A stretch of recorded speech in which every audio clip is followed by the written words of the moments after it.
जब हुकूमत में आएंगे हम इन मीटर्स को दरिया में फेंक देंगे। और 1 साल के बाद आप उसी मुंह से ये कहते हैं कि चूंकि मेरे रिश्तेदार मीटर का इस्तेमाल करते हैं, आप गरीब भी अब मीटर का इस्तेमाल। कश्मीरियों को ये कहना कि ये दिमाग से कोई निकाले कि मैं किसी के दबाव में आने वाला हूँ, तो फिर LG को हटाने की ज़रूरत क्या थी? अगर आप दबाव में आने वाले नहीं है तो LG को हटाने की ज़रूरत क्या थी? साहब, आप आइडियोलॉजिकल डिफरेंसेस आप नेशनल कॉन्फ्रेंस और आपके बीच में हो गई, ये दूरियां कहाँ तक बढ़ सकती? नेशनल कॉन्फ्रेंस और मेरे बीच में नहीं है, इन इंडिविजुअल्स और मेरे बीच में। लोगों के सामने आके इस तरह के तकब्बुर का इजहार करे कि मैं लोगों के सामने लोगों के दबाव में आने वाला नहीं हूँ, उसे फिर जमहूरियत में हिस्सा नहीं लेना चाहिए। जो जमहूरियत में वही उरूज पाता है जो लोगों के जेन्युइन डिमांड्स के दबाव में आता है, सुनता है, उस पर अमल करता है।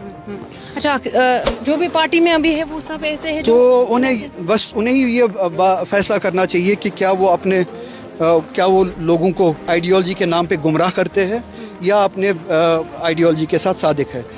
मेरे ऊपर ये सवाल नहीं है। ये सिर्फ इतना कहूँगा कि चीफ मिनिस्टर ने शायद ये कहा कि मुझे पता है कि किसने किया है, मैं उनका नाम अब नहीं लूँगा।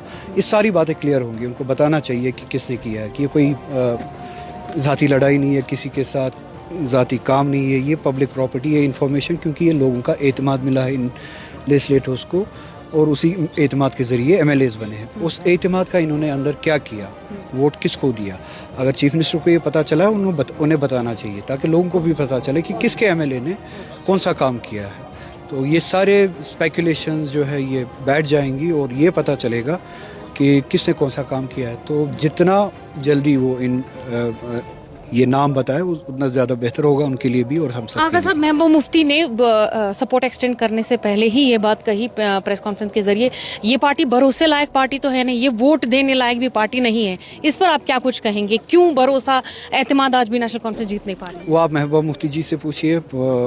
बाकी लोगों का एतमाद कमाना इस पार्टी की जिम्मेदारी थी। मैं यही 1 साल से कहता आया हूँ कि एतमाद जो मिला है ये इस तरह की सिचुएशन में, सर्कमस्टांसेस में मिले हैं जब लोगों ने सारी उम्मीदें खोई थी। हम अपने वजूद की लड़ाई लड़ रहे हैं, तो एक भी छोटी सी भी गलती उस एतमाद को ठेस पहुंचा सकती है, कोताही भी एतमाद को ठेस पहुंचा सकती है। तो 1 साल से उस एतमाद की कदर रखने में मुझे नहीं लगता कि किसी सही डायरेक्शन में गए और कोई ऐसा काम किया कि 1 साल के बाद ये लगे कि लोगों के एतमाद में इजाफा हुआ है। तो ये सवाल पार्टी के लिए इंट्रोस्पेक्शन का एक सवाल है। इस सवाल के बुनियाद पे बजाय इसके कि वो तकब्बुर में आए, उन्हें इंट्रोस्पेक्शन करना चाहिए। हम सभी को इंट्रोस्पेक्शन करना चाहिए और देखना चाहिए कि कोताही कहाँ पे हुई है।